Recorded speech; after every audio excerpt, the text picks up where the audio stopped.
ठीक है, अभी हम लोग शुरू कर रहे हैं। तो ये कुछ रैंडम क्वेश्चंस आप लोगों ने भेजा था, तो उसको हम लोग अभी जब तक सब लोग नहीं आ जाते हैं, नहीं तो उसके बाद फिर शुरू करेंगे हम लोग माइक्रोबायोलॉजी 2024 का। तो ये रैंडम क्वेश्चन ये ग्रुप में आया हुआ है। In PCR reaction with one double strand DNA of 600 base pair nanogram of DNA produced after 40 cycle. समझा क्वेश्चन क्या है? एक स्ट्रैंड है जो कि 600 बेस पेयर का है, और इसको 40 राउंड 40 साइकिल करेंगे पीसीआर, 40 साइकिल पीसीआर। तो जब 40 साइकिल पीसीआर करेंगे तो इसका कुछ एम्प्लीफिकेशन हो जाएगा। अब उसका कितना वेट होगा वो फाइंड आउट करने के लिए बोल रहा है, वो बताना है। तो बहुत सिंपल है, इसको पहले सबसे पहले देख लेंगे कि इसका कितना मॉलिक्यूल बनेगा। अभी एक मॉलिक्यूल है, अभी फिर कोई ज्वाइन किया, तो इसका एक मॉलिक्यूल है। तो एक मॉलिक्यूल को हम लोग कैसे फॉर्मूला कर सकते हैं? N T is equal to N naught into two to the power N, N is the number of cycle. तो एन टी कितना नंबर ऑफ मॉलिक्यूल बनेगा आफ्टर टाइम टी, जब एक मॉलिक्यूल से स्टार्ट करेंगे, और टू टू दावर 40। तो to to the power 40 का वैल्यू कितना आएगा? टू टू दावर 10 को 4 टाइम्स कर देंगे। समझा? और इसकी वैल्यू तो मालूम है, 1024 इंटू 1024 इंटू 1024 इंटू 1024, अप्रोक्सीमेटली अगर 1000 भी लेंगे, इसको 1000, इसको 1000, इसको 1000, इसको 1000, तो ऑल दो 1000 नहीं लेना है, सबको मल्टीप्लाई कर लेंगे। तो 1000 भी लेते हैं तो इसका होगा 1000 10 the power 3 10 the power 3 10 the power 3 10 the power 3, 4 times 10 the power 3, तो 4 3 12, यानी 10 टू पावर 12 होगा। ठीक है, ये अप्रोक्सीमेटली आएगा नंबर ऑफ मॉलिक्यूल। अब आ रहे हैं इस नंबर ऑफ मॉलिक्यूल में, हम मेरे को बताना है कि नंबर ऑफ मोल्स कितने होंगे। तो नंबर ऑफ मॉलिक्यूल में नंबर ऑफ मोल्स कैसे निकालते हैं? नंबर ऑफ मोल्स कोई बता सकता है? एवोगैड्रोस नंबर से। बहुत अच्छा। Number of moles is equal to number of molecule divide by Avogadro number. Avogadro number की वैल्यू क्या होती है? 6.023 इंटू 10 to the power 23। तो ठीक है, इसको बस कर दो 6.023 इंटू 10 टू दावर 23। तो ये नंबर ऑफ मोल निकल गया। ठीक है, अब नंबर ऑफ मोल का कल ही फॉर्मूला बताया था, weight by mass, molecular weight, weight by bye molecular. Molecular weight. तो वेट तो फाइंड आउट करना है, तो वेट तो मुझे फाइंड आउट करना है। मॉलिक्यूलर वेट दिया हुआ है कितना, कैसे निकालेंगे? 600 बेस पेयर है, तो मुझे मालूम है कि एक बेस पेयर का होता है 660 डाल्टन। हाँ। तो 600 का कितना होगा? तो 600 इंटू 660, इंटू। ये वैल्यू हो गया। अब निकल जाएगा वेट, तो वेट का निकल जाएगा, तो वेट इज इक्वल टू क्या आएगा? तो weight is equal to, colour change कर देते हैं थोड़ा, तो वेट इज इक्वल टू आएगा 600 इंटू 660 इंटू ये वाला वैल्यू। अब ये वैल्यू कैलकुलेट कर लेना जी। इसका वैल्यू है 10 टू द पावर 12। अरे यार, थोड़ा इधर लेता हूँ। 10 to the power 12 divide by 6.23 into 10 to the power 23। अब लेकिन इसको नैनो मोल में कन्वर्ट करना होगा, तो ये हो जाएगा, अब कैलकुलेशन हो जाएगा। 10 to the power 6 से करके। नैनो मोल में चाहिए, तो जो भी आएगा आंसर उसको फिर क्या करेंगे, 1/10 टू द पावर -9 करेंगे, क्योंकि यहाँ नैनो मोल में पूछ रहा है, नैनोग्राम, सॉरी नैनोग्राम में। तो नैनोग्राम का मतलब है 10 टू द पावर -9 से डिवाइड कर देंगे। तो ये वैल्यू जब 10 टू द पावर -9 से डिवाइड करेंगे तो कुछ आएगा, कैलकुलेशन कर लेना। हो जाएगा कि करूं? सर एक चीज पूछनी थी। कहीं कहीं पे एवोगैड्रोस नंबर 6.22 दिया है और कहीं पे सिक्स अरे पॉइंट जीरो टू ले लो यार, 6.022 होता है, एग्जैक्ट वैल्यू ये है 6.023 इंटू 10 टू द पावर 23। अब अच्छा। ऑलमोस्ट सिक्स से मल्टीप्लाई कर दो, तो इसलिए तो रेंज देते हैं ना वहां पर। तो ये आ गया 660 डिवाइड बाई 6.023, तो ये आ रहा है 65747 ठीक है, इंटू 10 टू द पावर, ये कितना हो जाएगा, 12 है और ये 9 ऊपर गया तो 12 और 9 कितना होता है जी, 21।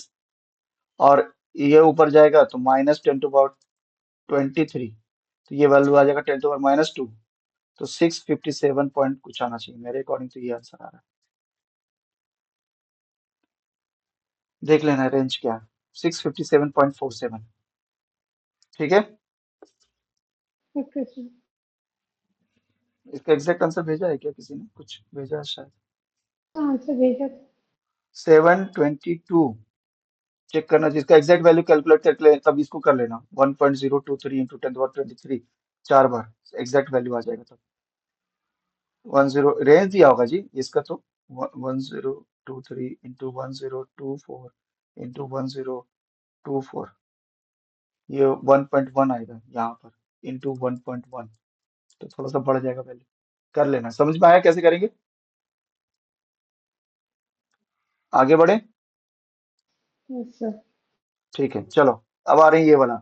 3 microgram of circular plasmid of 4200 base pair was digested with restriction enzyme and subjected to agarose gel electrophoresis 5D। अच्छा ये तो कर लिया, ये तो तुमने सुजाता ने कर लिया है, सोल्यूशन भी ग्रुप में डाल दिया है।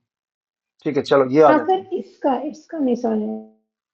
Absence of detectable protein expression upon blunt end mutation free cloning of E. coli gene with its own promoter in E. coli cannot be due to। क्या बोल रहा है, क्वेश्चन समझ में आया। कोई क्वेश्चन ही नहीं जीन, समझ में आया। क्वेश्चन को ये कह रहा है कि आपने जीन को लिया और जीन को लेने के बाद में ब्लंट एंड कट किया, जैसे कल वाला एक था पी वी यू पी कुछ यू ऐसा वी था। वाले। हाँ पीवीयू, सपोज यहाँ पे एक पीवीयू का साइट है, एक पीवीयू का साइट यहाँ पर है, तो वो तो ब्लंट एंड कर रहा है, फ्लैट कट करेगा, यहाँ पे कट करेगा और यहाँ पे कट करेगा, तो फ्रेगमेंट कैसा आएगा, ऐसा आ जाएगा फ्रेगमेंट, मिनट आएगा। है ना, ब्लंट आ जाएगा, यहाँ पर और यहाँ पे एकदम फ्लैट कट होगा। तब जब ये फ्लैट कट होता है ना, तो फ्लैट कट में क्लोनिंग सक्सेसफुल होने के चांसेस कम है। क्यों, अब वही पूछ रहा है कि इसको बाद क्लोन कर रहे हैं ना, ब्लंट एंड डाइजेस्ट करने के बाद में हम लोग जब क्लोन कर रहे हैं तो यहाँ पर प्रोटीन एक्सप्रेस नहीं कर रहा है, absence of detectable protein expression, protein express ही नहीं कर रहा है। तो अब इसको जब क्लोन करेंगे तो प्रॉब्लम ये होगा कि ये राइट ओरिएंटेशन में नहीं होगा, क्योंकि जब दोनों तरफ सेम है तो हो सकता है कि ये उल्टा 180 डिग्री रोटेट करके बैठ जाए। समझ पा रहे हो, नहीं समझा, हाँ हाँ, इसके दो नहीं समझ रहे, दोनों तरफ प्रमोटर्स की तरफ से आगे पीछे जाएंगे, एक दूसरे को ओवरलैप करेंगे। यहाँ पर हो सकता है या तो मेरे पास में दोनों तरफ फॉरवर्ड और रिवर्स एक जैसा है, जहाँ पे माउथ और टेल में कोई डिफरेंस नहीं है, तो हो सकता है माउथ इस तरफ आ जाए तब तो एक्सप्रेशन हो जाएगा, लेकिन अगर टेल आ जाए उल्टा वाला इधर आके बाइंड कर जाए, तब उल्टा स्टॉप कोडन पहले आ जाएगा ना, क्योंकि स्टॉप कोडन यहाँ पर होगा, तो स्टॉप कोडन पहले आ जाएगा, तो स्टॉप कोडन पहले आएगा तो प्रोटीन का एक्सप्रेशन ही नहीं होगा। इसलिए हम लोग कभी भी क्लोनिंग ब्लंट एंड में नहीं करते, चांसेस समझ है गए। कि एक्सप्रेशन नहीं हो। समझ में आ गया, ठीक है, यस ओके। सर। आइडेंटिफाई करना वो मोस्ट ऑफ द टाइम में उल्टा हो जाता है वो। चलो नेक्स्ट आ रहे हैं ये वाला। अच्छा मैंने पीपीटी भेजा था, अब पीपीटी में ही इसका आंसर है, जो पीपीटी भेजा है कौन सा वाला। सर पीपीटी जो आपने बैक्टीरियल क्लोनिंग का करा था सर, उसमें जो रीअकरेंस वाली है वो चीजें बिल्कुल नहीं समझ में थी, और जो अरे कोई क्वेश्चंस बात नहीं, थे। ठीक है वो वाला कल तुम उससे पहले ही एग्जिट कर गई, मैं बोलने वाला था कि आज आधा घंटा पहले तुमको बुला के वो करा दूंगा, लेकिन तुमने सुना सर ही नहीं।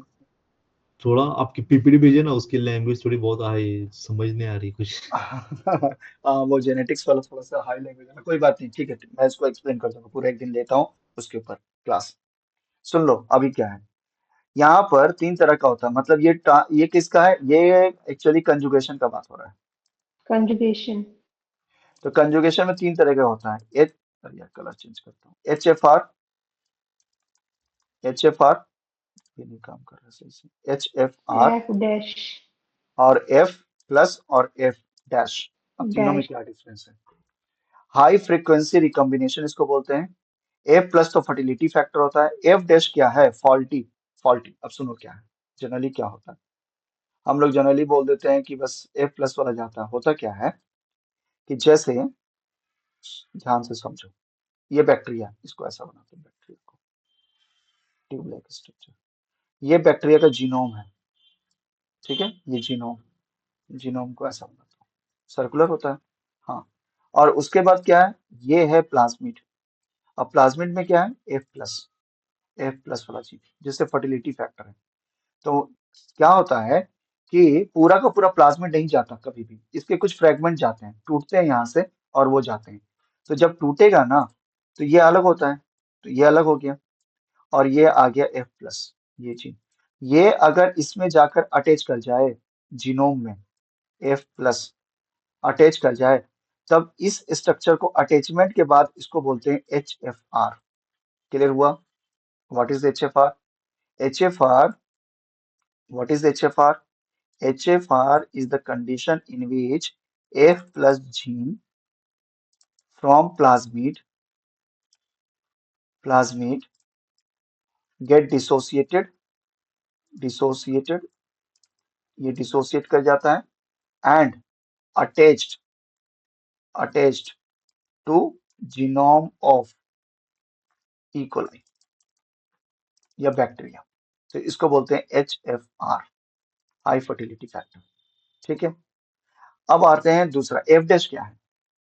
अब क्या होता है, कल मैं वायरस के केस में बताया था कि लाइटिक और लाइसोजेनिक में कि कभी अगर यूवी का एक्सपोजर हुआ, तो लाइसोजेनिक, ये लाइसोजेनिक की तरह अटैच हो गया है, तो वो बाहर भी एक्सपेल आउट हो सकता है, हाँ हो सकता है। तो जब एक्सपेल आउट होता है तो मोस्ट ऑफ द टाइम में ये तो सही से एक्सपेल आउट हो जाएगा, जैसे ये जीनोमिक डीएनए है और यहाँ पर ये फर्टिलिटी फैक्टर वाला ज्वाइन किया हुआ है F+, तो कुछ टाइम के बाद में ये फिर से बाहर आ जाएगा। तो ये बाहर आ गया, तो ये फिर से HFR से नॉर्मल कन्वर्ट कर गया F+ में। लेकिन जब बाहर आता है ना, तो क्या होता है, सम टाइम ये फॉल्टी एग्जिट करता है। फॉल्टी एग्जिट का मतलब हो सकता है कुछ इसके अगल बगल वाले जीन को भी ये अपने साथ ले लेगा, जो बैक्टीरिया के जीन है, बैक्टीरिया का जीन है, तो F+ के साथ में अपना आगे पीछे वाला भी कुछ जीन ले लेगा। तो जब ये ले लिया, तो अब इसको F+ नहीं बोलेंगे, अब क्या बोलेंगे, डैश। F', जो ट्रांसडक्शन में बहुत कॉमनली होता है। क्लियर हुआ? तीनों में डिफरेंस समझ में आ गया?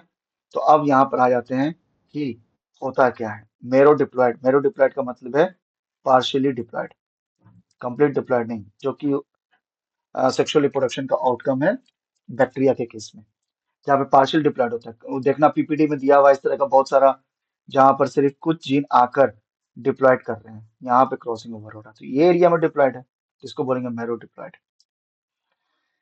तो ये होता है F' डोनर में और F- में, क्योंकि जब फॉल्टी वाला इसे निकाल के दूसरे, अब ये जाएगा किसमें, अब कंजुगेशन करेगा दूसरे स्ट्रेन के साथ, कंजुगेशन किया तो ये क्या कर देगा जी, ये पूरा का पूरा भेज देगा, ये पूरा का पूरा जाएगा यहाँ पर,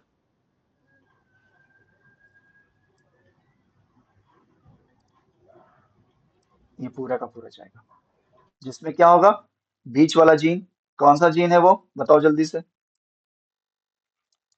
F+ वाला जीन। और ये कुछ एच वाला। और कौन है आगे पीछे के कुछ जीन, कुछ आगे पीछे के जीन है, कौन सा जीन है वो बैक्टीरिया का जीन है। हो सकता है कि A+ वाला जीन हो या B+ वाला जीन हो, वो हो आ जाए, ठीक है। तो इसलिए कंजुगेशन हमेशा, अब ये थोड़ा हाई लेवल वाला, ये तो नहीं बताऊंगा इतना, ये जब CSI वाले में पढ़ते हैं तब हम लोग सीखते हैं, तो ये वाला क्वेश्चन थोड़ा सा अच्छा क्वेश्चन है। तो यहाँ पर sir H F F dash R क्यों नहीं होगा?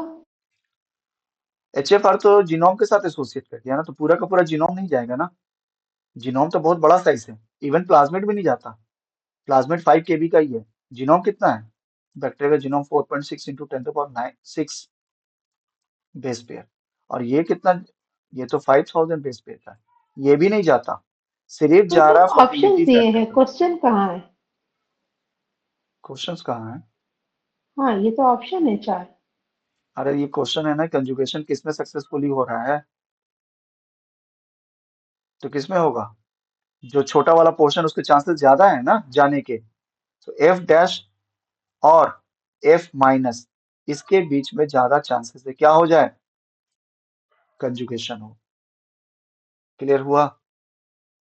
सर तो सर तो एफ डैश के एफ के हाँ तुम बोलो सर। ऐसा एफ प्लस और एफ प्लस क्यों नहीं जाएगा सर? एफ प्लस क्यों नहीं जाएगा? अरे यार एफ प्लस जाएगा तो एफ प्लस में जाने के बाद में सिर्फ फर्टिलिटी फैक्टर ही आएगा ना। मैं फर्टिलिटी फैक्टर की बात में नहीं कर रहा हूँ। तो अब तुमने नहीं पढ़ा है क्या ट्रांसडक्शन में ट्रांसफॉर्मेशन में क्या हो रहा था? ट्रिप्टोफैन नेगेटिव और हिस्टिडीन नेगेटिव। जब यहाँ पर दो जीन दूसरे बैक्टीरिया के आ रहे थे प्लस वाला, तो ये या तो तीन पॉसिबिलिटीज हो रहा था इससे, trip plus histidine minus, trip minus histidine plus, और तीसरा ऑप्शन था ट्रिप प्लस और हिस्टिडीन प्लस। तो ये कहाँ से आ रहा है? बैक्टीरिया से आ रहा है ना। फर्टिलिटी फैक्टर के अलावा जीन आ जाए बैक्टीरिया से, तब उसको कंजुगेशन में हम लोग स्टडी करते हैं। क्लियर हुआ? फर्टिलिटी फैक्टर तो जा रहा था, वो तो सेक्स पिलाई की डेवलपमेंट करेगा। मैं अब बोल रहा हूँ कि इसके अंदर में रिकॉम्बिनेशन फॉर्म कर दिया।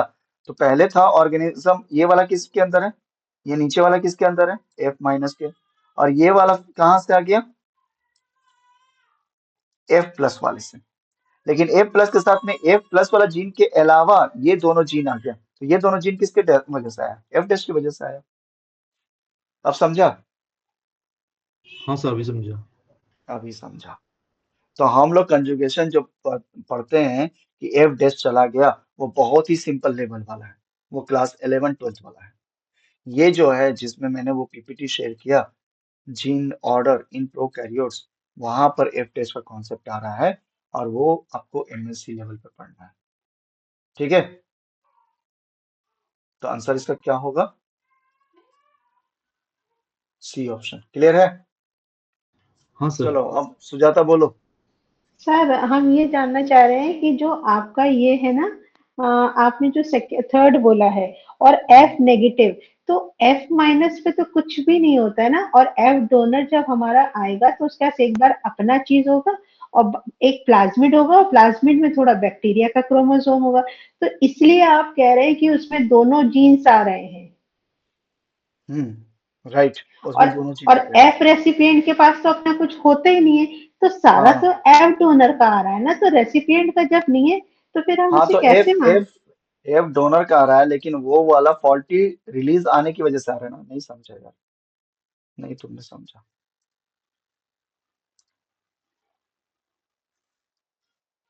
तुम वो क्लास नहीं अटेंड किए ना, इसलिए नहीं समझ में आ रहा तुमको। सर नहीं, वो जो पीपीटी देखी थी उसमें हमें जो बेसिक्स थे ट्रिप्टोफैन, सुनो वो सुनो क्लियर। सुनो सुनो, ट्रिप्टोफैन प्लस है और यहाँ पर हिस्टिडीन प्लस है। ठीक है? यहाँ पर ये वाला प्लाज्मिड है और इसमें फर्टिलिटी जीन है, एफ प्लस वाला जीन है। तो इसके बाद सेक्स पिलाई होगा, इसको एफ प्लस बोल देंगे। अब मैं क्या बोल रहा हूँ कि ये क्या होता है, ये इससे रिलीज हुआ, किससे रिलीज हुआ? प्लाज्मिड से। एफ प्लस अलग हो गया और ये जाके कहाँ चला गया? यहाँ एसोसिएट हो गया एफ प्लस। क्लियर हुआ? तो इसको अब क्या बोलेंगे हम लोग? इस कंडीशन को क्या बोलेंगे? H F R. अब मैं बोल रहा हूँ ऐसी 3 4 जनरेशन तक रहा। अब 3 4 जनरेशन के बाद में इसके अंदर कुछ चेंजेस आया। क्या चेंजेस आया? ये चेंजेस आया कि ये जो बैक्टीरिया है इससे वापस से रिलीज आउट हुआ। कौन सा रिलीज हुआ? ये। अब रिलीज हुआ तो रिलीज यहां से लेकर इस पोर्शन से लेकर इस पोर्शन से लेकर इस पोर्शन तक रिलीज हुआ। होना क्या चाहिए था? सिर्फ एफ प्लस। लेकिन एफ प्लस नहीं रिलीज हुआ। एफ प्लस के साथ में अपने आगे पीछे वाले अपने दोस्त यार को भी लेके निकला कि चल यार तुम भी निकल, हम लोग यहाँ से बहुत हो गया, इसकी दोस्ती अच्छी खासी हो गई। तो एफ प्लस भी आ गया। और कौन सा आगे वाला जीन आ गया? Trip plus. और कौन सा आ गया? Histidine plus. अब जब ये किसी दूसरे एफ माइनस को पकड़ेगा, कंजुगेशन ट्यूब के थ्रू जाएगा, तो ये पूरा का पूरा पोर्शन बहुत इजीली चला जाएगा, क्योंकि ये तो बहुत छोटा सा है। यहाँ से यहाँ चला जाएगा। समझ में आया अब? तो इसके हाँ। पास में क्या है? इसके जेनेटिक मटेरियल में क्या होगा? इसमें ट्रिप वाला जीन नेगेटिव है और हिस्टिडीन वाला जीन भी नेगेटिव है। और अब ये आ गया क्या? बीच वाला और प्लस वाला। समझ में आया अब? हम्म। सॉरी, इधर हिस्टिडीन होगा, हिस्टिडीन प्लस। अब ये पूरा का पूरा क्या करेगा, यहाँ पे क्रॉसिंग कराएगा, क्रॉसिंग कराया, समझ में आया। और ये इसको रिप्लेस इन्हें करके, मीरो डिप्लॉयड क्यों कह रहे हैं? अरे मैरो डिप्लॉयड इसलिए कह रहे हैं कि यार ये डबल टू एन कंडीशन हो गया ना।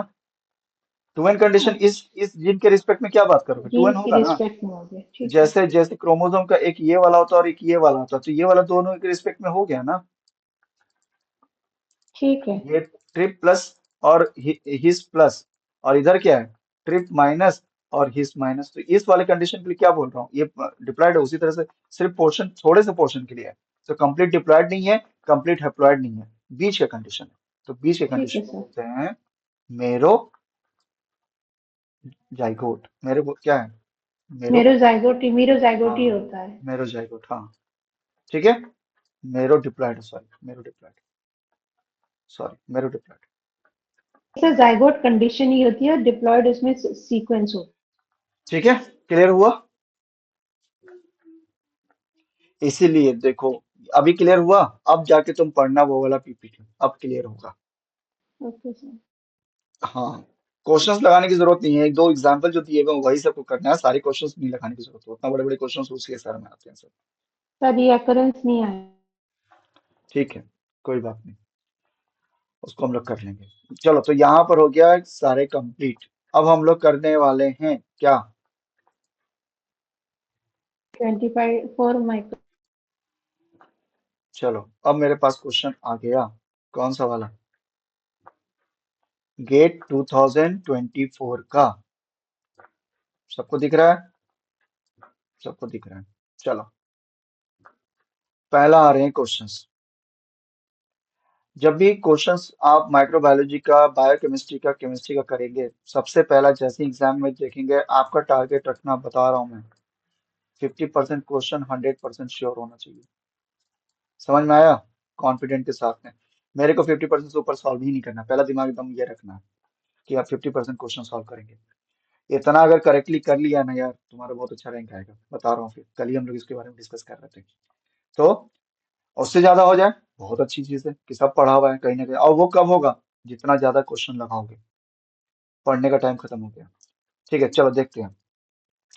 विच of the following bacterial species can cause atypical pneumonia. Atypical, atypical का क्लेप्सोला। मतलब होता है, एटिपिकल का मतलब होता है कि जो निमोनिया का सिम्टम से हटकर कुछ अलग सिम्टम्स करे, तो उसको क्या बोलेंगे, एटिपिकल। टिपिकल मतलब जो क्लासिकल सिम्टम्स है, उससे हटकर। तो कौन इसका आंसर होना चाहिए, सी, क्या आंसर होना क्लेप्सोला। चाहिए, क्लेप्सेला निमोनिया। ये अब ये कैसे पढ़ेंगे सर, अब थोड़ा इसके बारे में आपको माइक्रोबायोलॉजी डिटेल में जानना है, तभी होगा, अदरवाइज थोड़ा सा करना मुश्किल है। चलिए, तो अभी खैर हम लोग इसको 66, अरे क्वेश्चन फर्स्ट वाला कुछ और था क्या अभी, 66 क्वेश्चन, हाँ, ठीक है। तो यहाँ पर आ, इसका आंसर क्या है, इसका आंसर है क्लेप्सेला निमोनिया। बाकी सब typical, typical influenza causing agent है। स्ट्रेप्टोकोकस निमोनिया तो वेल नोन है, तो ये तो आंसर नहीं होगा।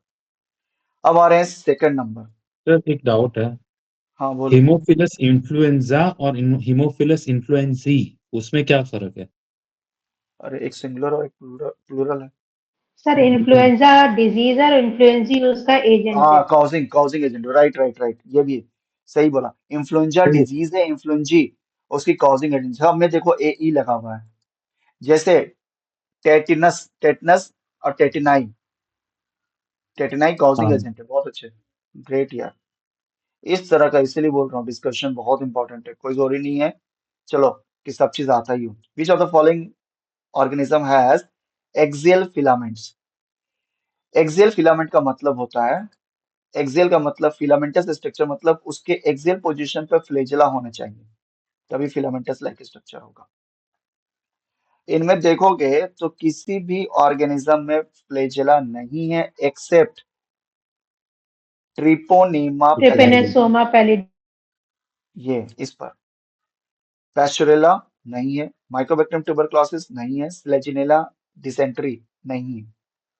सिर्फ ट्रेपोनीमा पैलेडियम के अंदर फ्लैजिलेटेड होते हैं, और फ्लैजिलेटेड होने की वजह से ही ये पॉइंटेड आगे की तरफ स्विंग करेंगे, axial filaments like structure form करेंगे।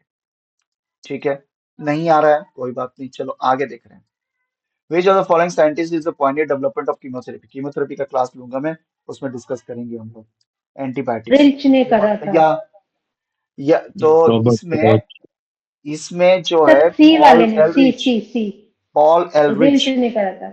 पॉल एलरिच, हाँ, ये जो है, इन्होंने फर्स्ट टाइम केमियोथेरेपी को यूज किया था, इंट्रोड्यूस कर। मतलब हाँ इंट्रोड्यूस किया था कैंसर को रिमूव करने के लिए, और उसके भी इसका क्लास लेंगे तो उसमें हम लोग हिस्ट्री में डिस्कस करेंगे इसको। Golden bullet. हाँ गोल्डन बुलेट, राइट, बहुत सही। और उसके बाद में बहुत सारे कॉमनली अब फिर उसका केमिकल एजेंट को यूज करने, कीमोथेरेपी में बहुत सारे हम लोग रेडिएशन का यूज करने लगे।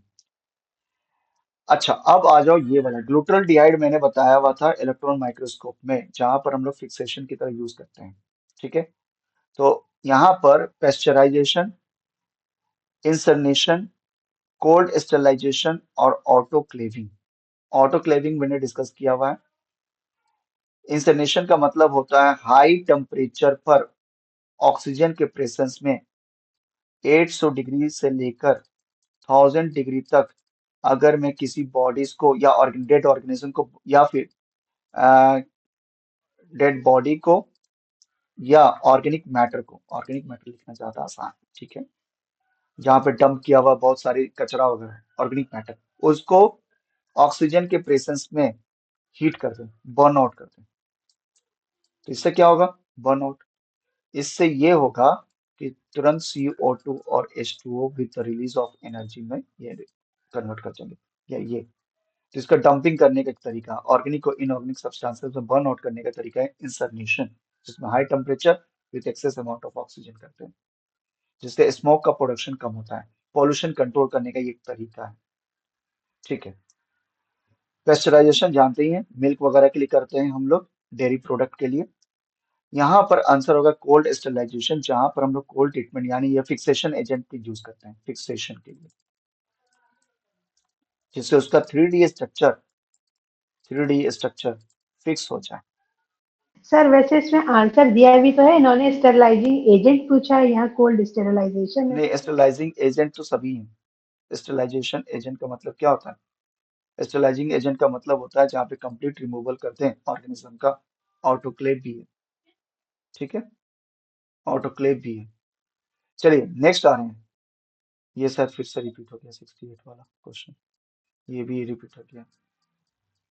चलो 72, विच of the following is the inorganic compound of the energy source, अब ये तो पढ़ाया है मैंने। हीमोलिथोट्रोप। हाँ, बैक्टीरिया के क्लासिफिकेशन में मैंने बताया था, ऑटोट्रॉप्स, फोटो ऑटोट्रॉप्स, उसके बाद में लिथोट्रॉप्स, और उसके बाद कीमो ऑटो लिथोट्रॉप्स। तो इनऑर्गेनिक में इनऑर्गेनिक कीमो कंपाउंड के लिए आएगा। जो लेता है उसको बोलते हैं कीमो हाँ, ऑटो, कीमो लिथोट्रॉप्स। इनऑर्गेनिक का मतलब हो गया जहां पर इलेक्ट्रॉन सोर्स H2S हो गया या हाइड्रोजन H2O सोर्स है, या H2SO4 हो।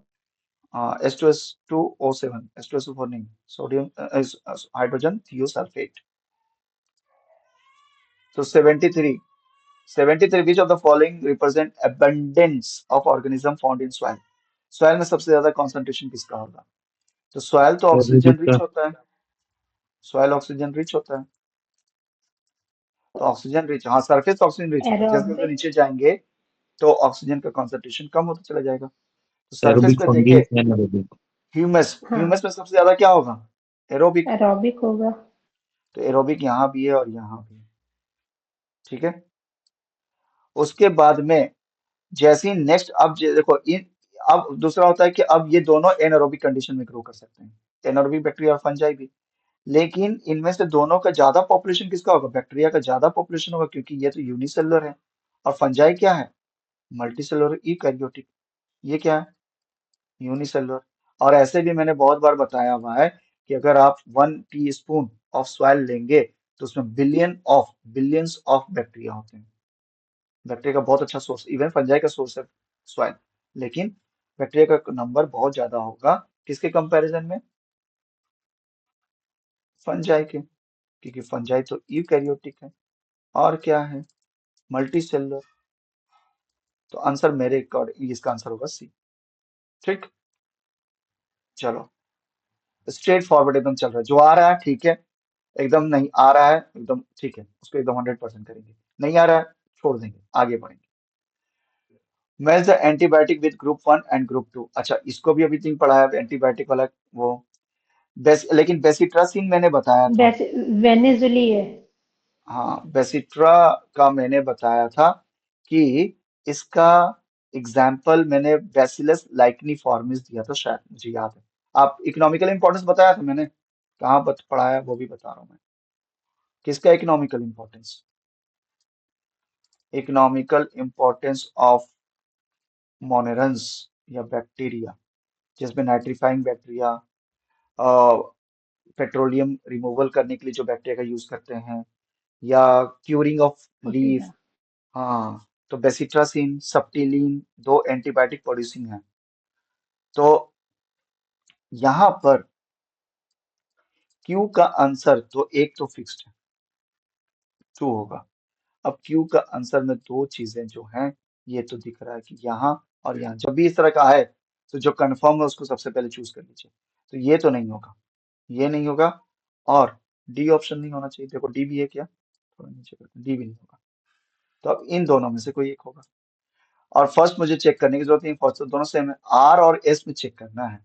आर, तो आर क्या है, एम्फोटेरिसिन, एम्फोटेरिसिन। ठीक है, तो आर में एम्फोटेरिसिन जो होता है वो फंजाई का आउट, फंजाई से मिलता है, फंजाई से। और वो फंजाई जो कि यहाँ पर नोड्यूल का फॉर्मेशन करते हैं, नोड्यूल का फॉर्मेशन करते हैं। तो इसका ये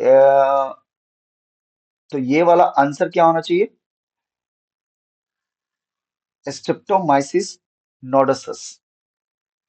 क्लोरोएम्फेनिकोल का अगर याद है तो कर सकते हैं। क्लोरोएम्फेनिकोल का क्या होगा, ये स्ट्रेप्टोमाइसिस वेनेजुएली, वेनेजुएली, हम्म। ये वाला, ये किसका है, स्ट्रेप सॉरी स्ट्रेप्टो, क्लोरोमाइसिन। नहीं स्ट्रेप्टोमाइसिन क्लोरोएम्फेनिकोल का है, उसका तो ग्रेविसी क्लोरोएम्फेनिकोल है। का। इसका तो सिंपल ग्राइसस, ग्राइसस स्ट्रेप्टोमाइसिन ग्राइसस। अब देखो सब स्ट्रेप्टोमाइसिन ही है, यहाँ पर इन तीनों में कंफ्यूजन होगा। तो इन तीनों में कंफ्यूजन होने से किसी एक को तो और जानना जरूरी है। ठीक है, तो आप इसमें से कोई एक भी जान जाएंगे तो होगा। तो इसका आंसर क्या होगा, बी ऑप्शन। ठीक है, नेक्स्ट आ रहे हैं 75। Which of the following redox couple has highest tendency to donate electron? कौन इलेक्ट्रॉन डोनेट करेगा? तो हम लोग पढ़ चुके हैं इलेक्ट्रॉन ट्रांसपोर्ट सिस्टम में Na+. NADH2 सेकंड और वाला। NAD सबसे ज्यादा होता है, इसके बाद FeDH2 का होता है, तभी तो सिक्वेंशियल ऑर्डर में है। तो ये NADH, NAD plus plus H plus plus electron को डोनेट करेगा। तो आंसर क्या होगा, बी ऑप्शन। ठीक, नेक्स्ट आ रहे हैं, which of the following is और are active transportation in prokaryotic where substance is chemically altered during transport across membrane. तो एक्टिव ट्रांसपोर्टेशन में सिंपल डिफ्यूजन नहीं होता, फैसिलिटेटेड डिफ्यूजन नहीं होता, ये नहीं होता। तो एकदम श्योर शॉट ये होगा, क्योंकि ये तीनों पढ़ा चुका हूँ, ये पैसिव ट्रांसपोर्टेशन है। तो एक्टिव कौन बचा, ग्रुप ट्रांसलोकेशन। और क्यों होगा, क्योंकि उसमें एटीपी का, एटीपी बाइंड करता है, जिसकी वजह से ओवरऑल कॉन्फॉर्मेशनल चेंजेस होते हैं। और वो मैंने एक टेबल भी बताया था, मुझे जहां तक याद है, इसके अंदर ये ट्रांसपोर्टर है, इसमें जब एटीपी बाइंड करता है तो इसका overall three dimensional structure change कर जाता है। और इसीलिए इसको हम लोग बोलते हैं chemically altered substance change it's three dimensional structure after binding with the chemical molecule, group translocation. ठीक है, नेक्स्ट वन। अगर इस तरह क्वेश्चन हो तो मतलब अगर मैं श्योर शॉट हूं कि तीन में नहीं होगा, तो चौथा वाला रिस्क लिया जा सकता है। तीन श्योर शॉट है, क्योंकि डिफ्यूजन, पैसिव डिफ्यूजन और ऑस्मोसिस 100% ये पैसिव ट्रांसपोर्ट का एग्जांपल है। ग्रुप ट्रांसलोकेशन के बारे में नहीं मालूम है तो वही एक ऑप्शन होने का चांस है। Which of the following cocci is और are example of division of one plane? तो कोकाई कौन सा होता है? स्फेरिकल। Spherical. अब गोल। अब यहाँ पर स्टेफाइलोकोकस और डिप्लोकोकस दोनों का सेम नाम है। कहाँ बताया था? ट्रांसफॉर्मेशन जब टॉपिक पढ़ा रहा था तो मैंने बताया था कि स्टेफाइलोकोकस नहीं, स्टेफाइलोकोकस और स्टेफाइलोकोकस नहीं है, स्टेप्टोकोकस निमोनियाई। स्टेफाइलोकोकस ओरियस होता है। स्टेप्टोकोकस निमोनियाई जो ग्रिफिथ का एक्सपेरिमेंट है, ये और ये सेम नेम है। इसका दूसरा अल्टरनेटिव नेम हम लोग क्या लिखते हैं? डिप्लोकोकस। तो ये दोनों ऑप्शन होना होगा। स्टेफाइलोकोकस और ये सिंगल प्लेन में ही डिवाइड करते हैं। सिंगल प्लेन का मतलब हो गया कि एक ही प्लेन में कट करके दो इक्वल पार्ट में होगा। तो बाकी में क्या हो सकता है? बाकी में मल्टीपल भी हो सकते हैं, मल्टीपल बाइनरी फ्यूजन। यहाँ पर सिंपल क्या हो रहा है?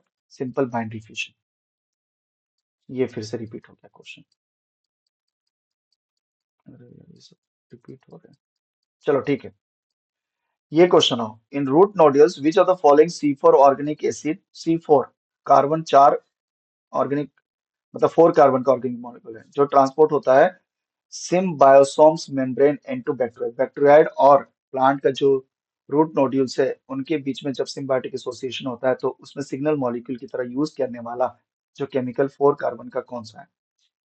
तो 4 कार्बन और इज और आर दिया हुआ यानी मल्टीपल ऑप्शन करेक्ट होंगे। ठीक है, तो मैलेट और पारूवेट। मेले का आ जाएगा मेले। देखो पायरुवेट 3 कार्बन का होता है, हम्म। बाकी सब 4 कार्बन के हैं। और फोर सब एक दूसरे में अल्टरनेट कन्वर्ट कर सकते हैं।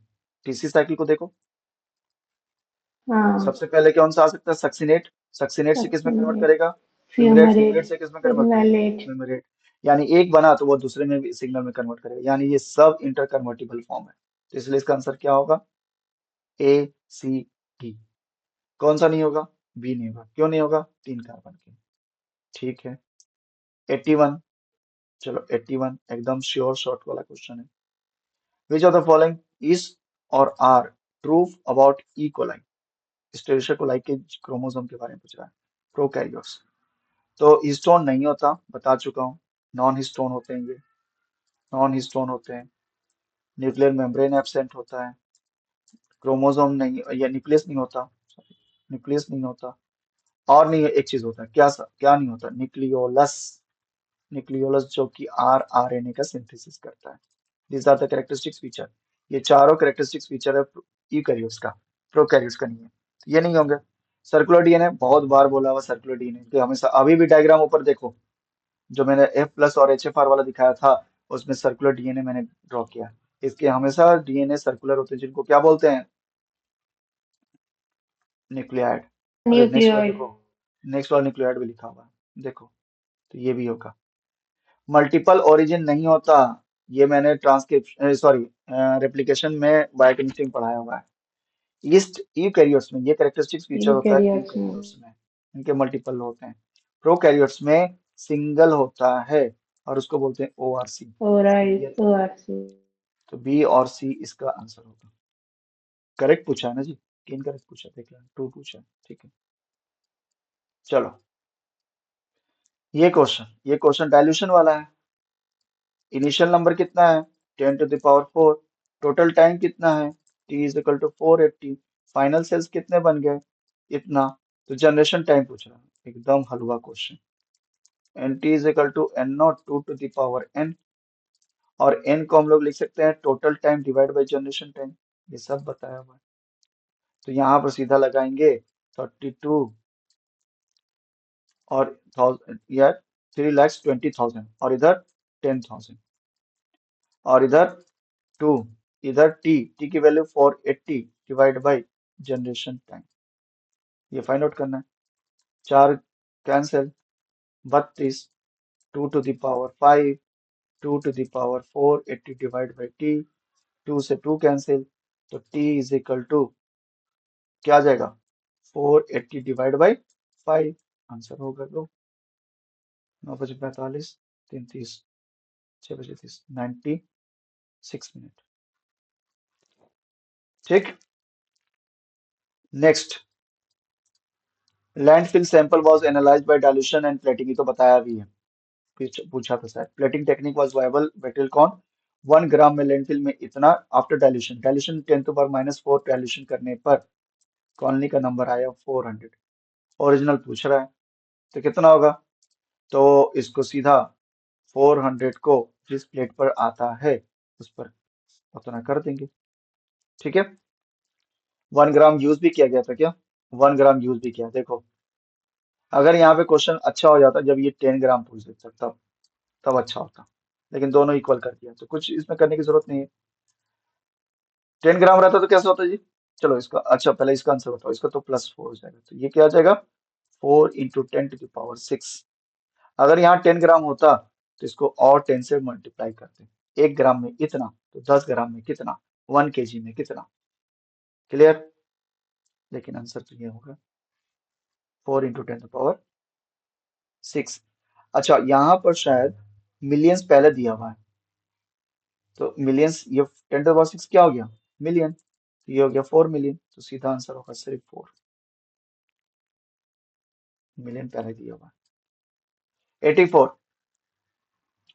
84 में फ्लोरेसेंस माइक्रोस्कोप का दिया हुआ ऑब्जेक्टिव लेंस, ठीक है, और इसका दिया हुआ 1.5 क्या, न्यूमेरिकल अपर्चर, ठीक है, न्यूमेरिकल अपर्चर दिया हुआ है 1.5, लैम्डा वैल्यू 600 नैनोमीटर, नैनोमीटर में पूछ भी रहा है तो यूनिट को चेंज करने की जरूरत नहीं है। रेजोल्यूशन, लैटरल रेजोल्यूशन लिमिट पूछ रहा है, तो रेजोल्यूशन लिमिट का क्या वैल्यू था जी, पॉइंट ये सिक्स 0.1, हाँ, 0.61 सिक्स λ/Na।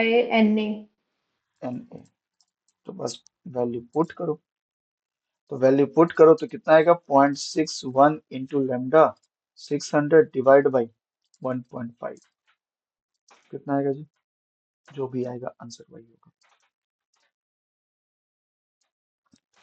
चलो समझ में आया सबको। अब आ जाते हैं 244, इसका आंसर आ रहा है 244, अराउंड 244। अब इसके बाद भी क्वेश्चन है क्या, नहीं यही लास्ट क्वेश्चन है।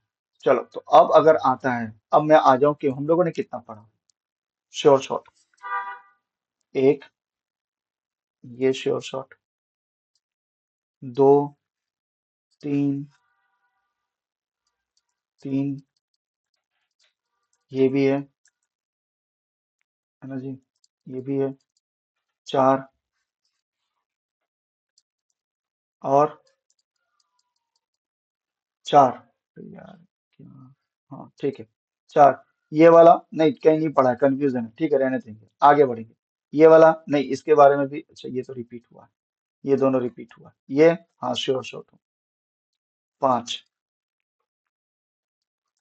उसके बाद 6, चलो ये भी थोड़ा सा, ये वाला लेने वाला है, ये वाला थोड़ा सा हाँ करेंगे, ये कर सकते हैं क्योंकि ये वाला सिंपल क्वेश्चन था, तो 6, उसके बाद क्या 7,